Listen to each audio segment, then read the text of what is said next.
속으로 시사인이 만드는 정치 라이브 김은지의 뉴스인 7월 24일 방송 시작합니다. 안녕하세요. 저는 시사인 김은지 기자고요. 첫 번째 코너 바로 들어가겠습니다. 쏟아지는 뉴스에 어떻게 반응해야 될지 알려드리는 시간인데요. 이번 주 애써주고 있는 주한 기자 안녕하세요. 안녕하세요. 적응 많이 되고 있나요? 네, 훨씬 나아졌습니다. 훌륭하십니다. 네, 앞으로 계속 나오시고요. 그리고 오랜만에 얼굴 뵙습니다. 저희 수요일의 뉴스 리액터로 박성민 전 더불어민주당 최고위원 모셨습니다. 안녕하세요. 네, 안녕하세요. 박성민입니다. 네. 오랜만에 인사드리는 것 같아요. 저희 시사인 이렇게 개편하기 전에는 고정을 또 맡아주셨는데요. 오랜만에 얼굴 뵙는데 어떻게 지내셨어요? 저는 사실 요새 좀 잘 지내고 있고요. 좋은 이야기입니다. 네, 아픔의 시간을 지나 회복의 시간을 보내고 있습니다. 근데 시사인이 유튜브가 너무 크게 성장을 해서 제가 다 뿌듯하네요. 제가 이제 원년 멤버였다 보니까 이 성장세를 보면서 진짜 잘 돼서 좋다. 다시 불러주셔서 감사합니다. 기반을 잘 다져주신 덕분에 또 아닙니다. 여기까지 왔습니다. 네. 또 자주 뵙도록 하고요. 자, 첫 번째 뉴스 키워드 들어가 보죠. 막오른 이진숙 인사청문회. 네, 오늘 내일 이제 이진숙 방통위원장 후보자 청문회가 있습니다. 네, 이진숙 전 대전 MBC 사장에 대한 청문회가 오늘 국회 과학기술정보방송통신위원회에서 열렸습니다.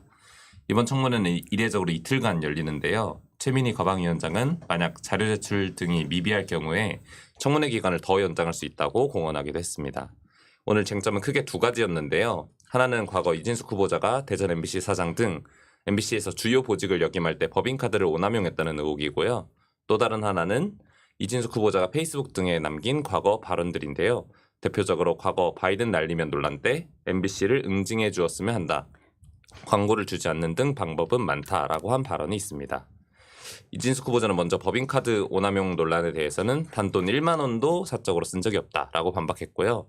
과거 발언에 대해서는 자연인일 때 했던 말들이다라고 회피했습니다. 오후에는 증인과 참고인들도 청문회에 출석했는데요. 세월호 유가족인 장훈 소장도 참고인으로 출석했습니다. 이진숙 후보자는 MBC 보도본부장이던 시절에 MBC에서 세월호 전원 구조 오보를 냈기 때문입니다. 이 오보에 대해서 이진숙 후보자는 당시에는 최선을 다했으며 지금에 와서야 아쉬움이 있다라고 오늘 말했습니다. 조국혁신당 이혜민 의원이 사과할 의향이 있냐라고 물으니 방금 사과드렸다라고 말했는데요. 장훈 소장은 진심 어린 사과라고 생각할 수 없다. 그런 사과는 받고 싶지 않다라고 말했습니다. 공영방송 관련해서 한 가지 더 전해드릴 뉴스가 있는데요. 어제 저녁 류일인 방송심의위원장이 밀실 연임을 했다는 소식이 전해졌습니다. 어제 윤석열 대통령이 류일인 위원장을 비롯해서 자신의 추천목 3명을 위촉한다고 방심위에 공문을 보냈습니다. 임기가 약 열흘 남은 국민의힘 추천위원 2명과 함께 회의장 문을 걸어 잠그고 류일인 방심위원장의 연임을 통과시켰습니다. 네, 다룰 뉴스가 많네요. 우선 이진숙 후보자 청문회 오늘 좀 어떻게 보셨습니까? 저는 일단 이렇게 결격 사유가 많은 사람을 이렇게 꿋꿋이 지키려고 하는 여당의 태도도 사실 이해가 되지 않고요. 그러니까 지금 나오는 의혹이 한두 개가 아니에요. 뭐 노조를 불법적으로 사찰하려고 했다, 그리고 탄압했다 이런 의혹부터 시작해서 뭐 더 많게는 법인카드 사용 의혹도 그렇고요. 그 떠나서 이게 어쨌든 굉장히 큰 자리잖아요. 근데 본인은 자연인일 때 했던 발언이기 때문에 문제되지 않는다라고 했지만 그분이 자연인일 때 남겼던 발언들을 보면 이런 사상을 가진 사람이 과연 이 직무를 제대로 수행할 수 있겠느냐, 역사 인식부터 뭐 피해자들, 사회적 참사의 피해자들에 대한 인식까지 하나같이 다 사실은 사회적으로 용인되기 어려운 발언들을 했기 때문에 비판을 받는 거거든요. 근데 이걸 자연인일 때 했으니까 그냥 넘어가 달라? 이렇게 퉁칠 수는 없는 거죠. 그래서 저는 이분이 자진 사퇴하는 게 답이다 이렇게 생각을 하는데 오늘 청문회를 보면서 좀 제가 소위 말해 좀 열받았던 이유는 이 세월호 유가족들에게 정말 큰 상처를 남겼던 그 전원 구조 오보도 있었지만 또 하나 뭐가 있었냐면 참사 당일에 세월호 유가족 보험금 관련한 보도가 있었단 말입니다. 그래서 소위 말하는 시체팔이 이런 비판을 유가족들이 아주 오랜 시간 동안 들으셔야 했었어요. 근데 여기에 대해서 사과할 의향이 있냐라고 했을 때, 그리고 사과문을 띄우고 읽으라고 이제 조국혁신당 의원이 얘기를 했을 때 그걸 거부하고 좀 불쾌해하는 모습을 보였어요. 그래서 이런 적반하장이 있을 수가 있나. 저는 이분의 굉장히 극우적인 역사 인식부터 시작해서 잘못된 과거의 행태들 하나하나 다 눈뜨고 봐줄 수가 없다 이렇게 생각합니다. 네, 내일도 계속해서 청문회가 이어질 예정인데 사과를 요구하기 전에 먼저 더 적극적으로 했어야 되는 게 아닌가라는 생각도 들기도 합니다. 유일인 방심위원장도 지금 밀실 연임했다라는 소식이 전해지면서 저희 댓글창에도 그 영상들을 봤다라고 말씀하시는 분들이 꽤 계시는데요. 이런 식의 연임 그리고 이후에 어떤 언론 장악에 대해서는 민주당 차원의 대응은 또 뭐가 좀 있을까요? 글쎄요. 일단 이 부분에 대해서 굉장히 강하게 질타를 하고 있는 상황이에요. 거의 뭐 군사 쿠데타를 연상케 한다 이렇게 고민정 최고위원도 비판을 했고요. 보면 말씀해 주신 대로 갑자기 기습적으로 방심위원 그 대통령 몫을 위촉하고 오후에 갑자기 일과 시간이 다 끝나고 저녁에 임시회의를 공지하고 문 걸어 잠그고 여당이랑 대통령 추천 목끼리 짬짬이해서 사실은 호선을 한 거잖아요. 이랬을 때 과연 이 사람의 직무를 수행하게 그대로 냅둘 수가 있겠냐라는 생각을 하는 것 같고 여기에 대해서 아마 굉장히 강경하게 조치를 하지 않을까 싶습니다. 네, 자, 두 번째 뉴스 켜 넘어가 볼까요? 한동훈 입장 달라진 게 없다. 네, 최상병 특검법에 대한 한동훈 대표 이야기입니다. 네. 한동훈 대표 어제 당대표로 선출이 됐죠. 오늘 아침 새 지도부와 함께 현충원을 방문하며 공식 일정을 시작했습니다. 현충원에 방문해서는 더 경청하고 더 설명하고 더 설득해서 국민의 마음을 얻고 함께 미래로 가겠다라고 방명록에 적었습니다. 당대표실 첫 출근길에는 기자들이 내일 본회의 회부 예정인 최상병 특검에 관한 입장을 물었는데요. 입장이 달라진 게 없다라면서도 민주당이 발의한 특검 법안에 대해서는 비판적인 입장을 내놓았습니다. 어제 전당대회에서는 윤석열 대통령과 한동훈 대표의 메시지가 약간 엇갈리는 듯한 모습을 보였는데요. 윤석열 대통령은 운명공동체라는 말을 반복했습니다. 당정일체를 강조한 거죠. 한동훈 대표는 민심을 더 많이 언급했습니다. 윤석열 대통령과는 궤가 다른 발언인데요. 이에 더해서 주말에 이뤄진 김건희 여사 출장 조사에 대해서도 한동훈 대표는 국민 눈높이를 고려했어야 한다라며 다소 비판적인 입장을 내놓았습니다. 물론 윤석열 대통령과 한동훈 대표가 당장 격렬한 갈등을 일으키진 않을 것이라는 예측이 지배적입니다. 다만 여전히 갈등의 씨앗은 남아있긴 합니다. 오늘 제가 한 찐윤 의원을 만났는데요. 찐윤도 아니고 찐윤인가요? 진짜 찐윤. 본인의 의정활동의 목표가 윤석열을 지키는 것이다라고 말하실 정도로 누군지 알 것 같아요. 찐윤이었던 분이었는데요. 네. 누군지 알면 안 되는데 네. 어쨌든 그분께서 한동훈 대표에 대해서 실질적으로 한 대표가 당에 살 수 있는 일이 아마 없을 것이다 라면서 약간의 경계심과 함께 또 한동훈 대표의 영향력을 약간 낮잡아보는, 그러니까 원내의 영향력을 약간 낮잡아보는 이런 듯한 말도 한동훈 했습니다. 대표가 이제 원내 배지가 아니기 때문에 네네, 국회의원들이 다 자기 잘난 줄 아는 사람들이다 뭐 할 수 있는 게 있겠냐 약간 이런 식으로 말을 하더라고요. 바람을 섞어서 하는 이야기인가 아니면 정말 뭐 소위 말하는 김옥균 프로젝트라고 해서 3일천하 끝내겠다 이런 이야기인 건가요? 김옥균 프로젝트에 대해서는 딱히 그렇게 실현 가능성이 없는 듯한 발언을 하긴 했는데요. 사실 바람이 섞였다고 보는 게 더 정확할 것 같습니다. 네, 당내 분위기는 이렇다라고 주하은 기자가 취재를 해서 좀 전해줘서 재밌게 들었는데요. 지금 당장의 분위기 어떻게 좀 될 거라고 보십니까? 그 소위 말하는 갈등 국면이 지속될지 아니면 화해 모드가 될 것인지. 근데 이게 근본적으로 화해 모드가 될 수가 없어요. 그러니까 일단 그 사실은 원래 이렇게 당선이 된 당대표와 이 새로 뽑힌 지도부만을 모아서 이제 밥을 먹는 게 일반적일 텐데 이번에 보면 대통령께서 다 부르셨잖아요. 그러니까 후보자들까지 다 부른 거 보면 어쨌든 한동훈 당대표와 독대라든지 아니면 그분만 불러서 뭔가 챙기는 듯한 모양새는 불편하다라는 티를 팍팍 내고 계시기 때문에 이들의 불편한 동거는 이미 시작됐고 저는 윤석열 대통령은 긴장하셔야 될 거다. 왜냐하면 대통령의 레임덕이 가속화될 거라는 저는 확신이 있어요. 이게 하늘 아래 두 개의 태양이 없다라고 하잖아요. 근데 이번에 보면 한동훈 당대표도 계속 강조하는 게 당정일체 이런 얘기 잘 안 하고요. 민심의 파도 이런 얘기 계속합니다. 그런 걸 보면 어쨌든 본인은 침몰하는 배에서 빠져나오겠다라는 의지가 강경해 보이고 결국 그 말은 본인의 차기 대권을 생각한다면 대통령과 차별화를 아주 세게 할 거라는 확신이 들어요. 그래서 그 생각을 알기 때문에 윤석열 대통령도 굉장히 불편할 거예요. 그래서 방금 이제 찐윤 의원의 기류를 취재해 주셨지만 할 수 있는 일이 없을 거다라는 게 아니고 할 수 있는 일이 없게 만들 거다라는 의지가 아마 찐윤 의원들 사이에 있을 겁니다. 네, 그런데 찐윤 의원의 수도 점점 줄어드는 게 아닐까라는 생각까지 들게 되는데 결국은 핵심은 이제 최상병 특검법을 한동훈 대표가 어떻게 처리할 수 있느냐라는 문제일 것 같거든요. 처리할 수 있을 거라고 보세요? 그러니까 이게 첫 번째 시험대인 거죠. 그러니까 저는 한동훈 대표가 그동안 국민들을 상대로 대국민 사기극을 벌인 게 아니라면 아주 전향적인 입장을 표명해서 속전속결로 처리하는 것부터 한동훈 대표의 1호 과제로 삼아야 된다고 생각해요. 지금까지는 사실 국민들이 보셨을 때에는 어쨌든 처음으로 국민의힘에서 전향적인 입장을 내놨고 민주당에서도 아직까진 강경하게 야당이 추천해야 된다 특검을 그렇게 얘기를 하고 있지만 협상의 문을 아예 닫아둔 건 아니에요. 그렇다고 한다면 한동훈 대표가 이게 단순히 본인의 이미지 메이킹을 위한 윤석열 대통령과의 소위 차별화를 위한 어떤 꼼수나 술수가 아니었다고 한다면 대표가 되고 나서 이 부분부터 빠르게 처리하겠다. 그리고 조건 없이 협상에 임하겠다라는 전향적 입장을 표명해야 되는 거죠. 그게 없으면 국민들은 아마 윤석열 대통령과 한동훈 대표가 다를 게 뭐냐라는 질문을 하실 겁니다. 네, 대국민 사기극이 아니려면 이것부터 빨리 해야 된다라고 박성민 전 최고위원님이 딱 찍으셨습니다. 자, 세 번째 뉴스 키워드 넘어가 볼까요? 나만 조사하라는 서울중앙지검장. 네, 검찰 내부 갈등이 계속 이어지고 있습니다. 네, 주말에 있었던 김건희 여사 출장 조사 이후에 이원석 검찰총장과 이창수 서울중앙지검장 사이 갈등이 증폭되고 있는데요. 우선 이창수 지검장에게 설명을 들은 이원석 총장이 진상 파악을 감찰부에 지시했죠. 이에 대해서 명품백 사건 수사 담당 검사가 사표를 내는 일도 있었는데요. 이창수 중앙지검장이 진상 파악에 대해서 연기 요청을 했습니다. 수사에 영향을 미칠 수 있고 수사팀이 많이 힘들어하고 있다라는 이유에서입니다. 더욱이 진상 파악이 진행되면 나만 조사받겠다라는 발언을 한 것으로 전해지고 있습니다.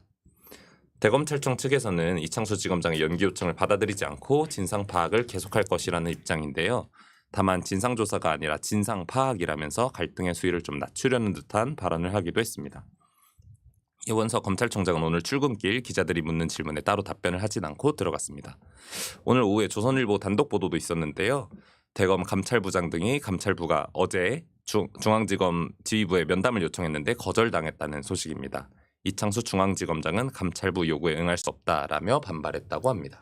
네, 지켜보는 입장에선 도통 이게 뭔가라는 생각이 드는데요. 와중에 압들랑님께서 저희 이제 시사탐험가에 이제 멤버십 구입을 해주셨습니다. 반갑습니다라는 인사를 전하면서요.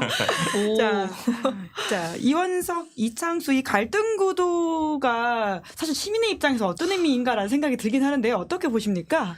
이거 진짜 좀 꼴불견 아닌가요? 저는 솔직히 좀 제가 검사면 진짜 옷 벗고 나오고 싶었을 것 같아요. 왜냐하면 이게 검찰이라는 조직의 존재 의의를 완전히 저버린 게 이번에 김건희 여사 황제조사 논란이라고 생각하거든요.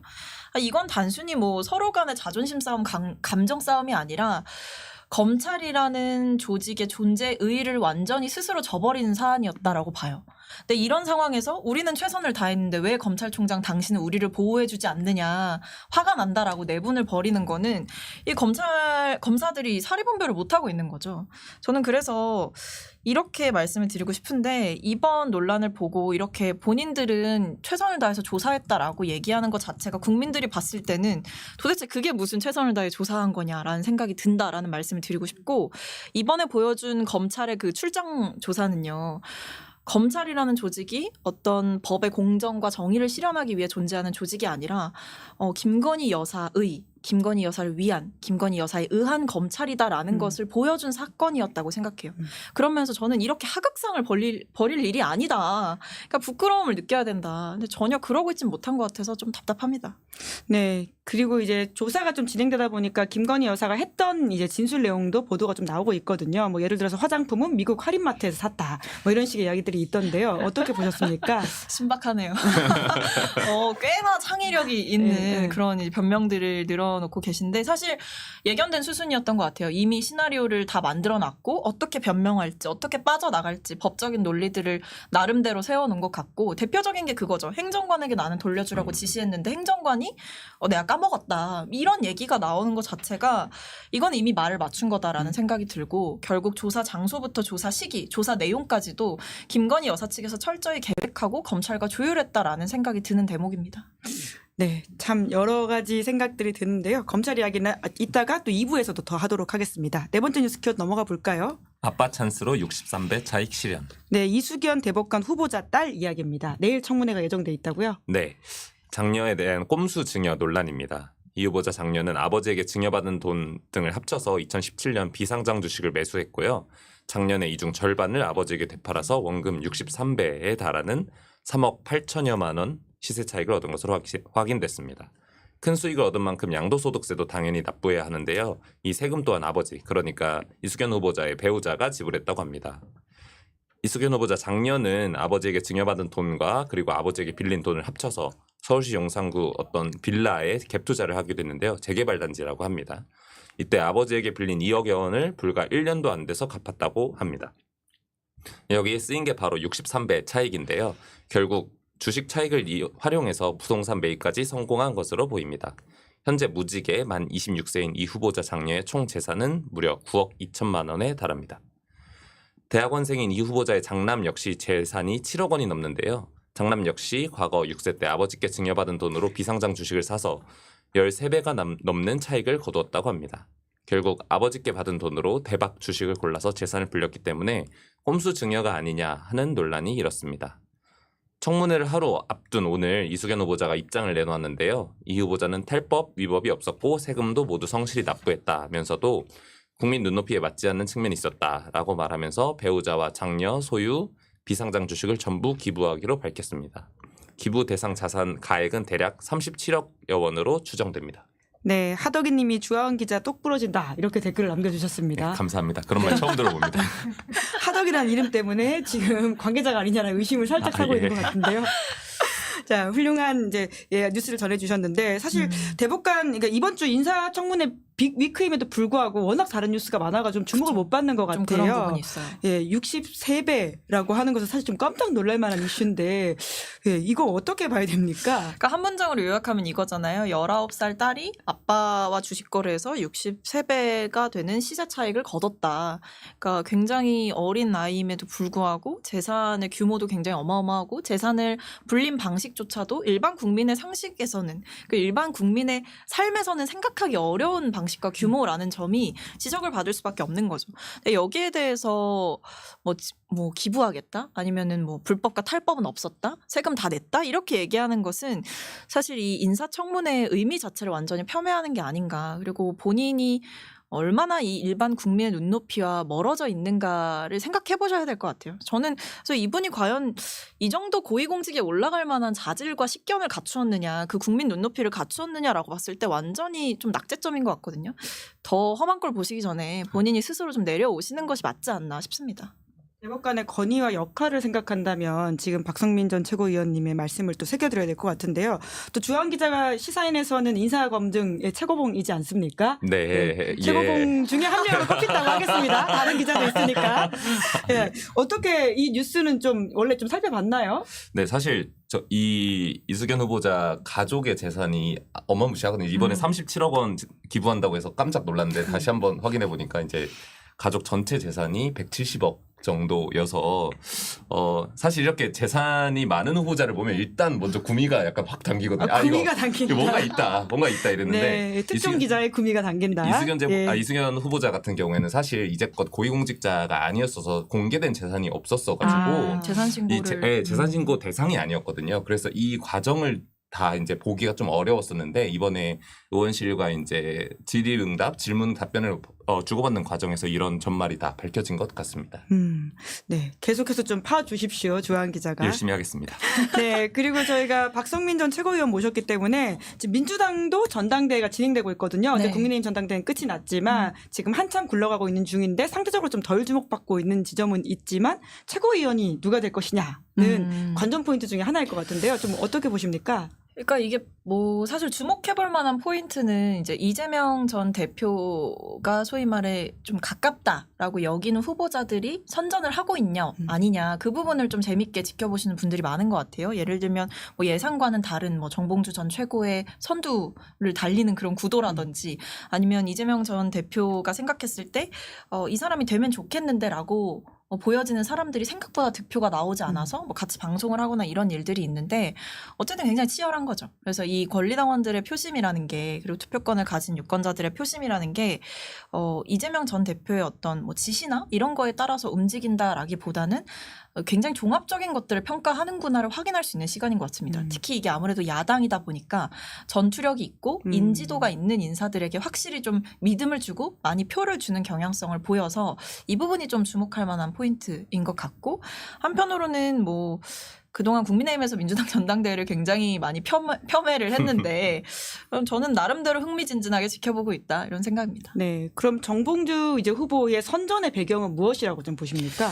이게 뭐 저도 조금 고민이 됐었는데 이거 어떻게 해석해야 되나. 근데 일단은 정봉주 전 최고가 그 정봉주 전 의원이 활동을 하신 지가 좀 오래됐잖아요. 민주당에서. 그러다 보니까 아무래도 당원들이 그 부분에 대해서 평가를 좀 하는 것 같고 이번 총선 과정에서 사실은 거의 공천을 받았다가 이제 물러나게 되는 과정들에 대해서도 약간의 동정표가 있는 게 아닌가라는 생각을 해보게 되는데 뭐 그분의 자질도 자질이지만 이제 문제는 그분이 이제 최고위원이 됐을 때 당에 어떤 동반하는 리스크가 있을 수 있다. 이 부분을 당내에서 좀 우려를 하는 것 같습니다. 근데 뭐 결과는 좀 더 지켜보셔야 될 것 같아요. 네, 그러면 우선 지금 나오는 상황이 마지막까지 이어지진 않고 또 바뀔 수도 있다 이렇게 보시는 거네요. 그렇죠. 이게 어쨌든 이게 전국을 돌면서 좀 이게 후보자들의 매력을 뽐내는 시간도 있고 나름대로 계속해서 지역 조직을 끌어모으는 과정들도 있고 뭐 요새 워낙 이 인터넷 방송이 발달했기 때문에 계속 유튜브 라이브나 이런 것들을 통해서 좀 나름대로 바이럴 마케팅을 많이 하시거든요. 그 과정 중에 표심은 좀 바뀔 수도 있다 이런 생각입니다. 네, 민주당 전당대 계속 진행되고 있으니까요. 또 박성민 전 최고위원 모시고 한번 해설하는 방송 마련하도록 하겠습니다. 자, 두 분 수고 많으셨습니다. 오늘 고맙습니다. 감사합니다. 네, 7월 24일 뉴스 리액션 여기까지 살펴보고요. 잠시 후에는 김종대 전 의원과 함께하는 정치 풀 악셀 준비되어 있습니다. 오늘 동반석에는 서영교 더불어민주당 최고위원이 함께할 예정입니다. 기다리시는 동안 구독, 좋아요, 알림 설정 부탁드리겠습니다. 고맙습니다.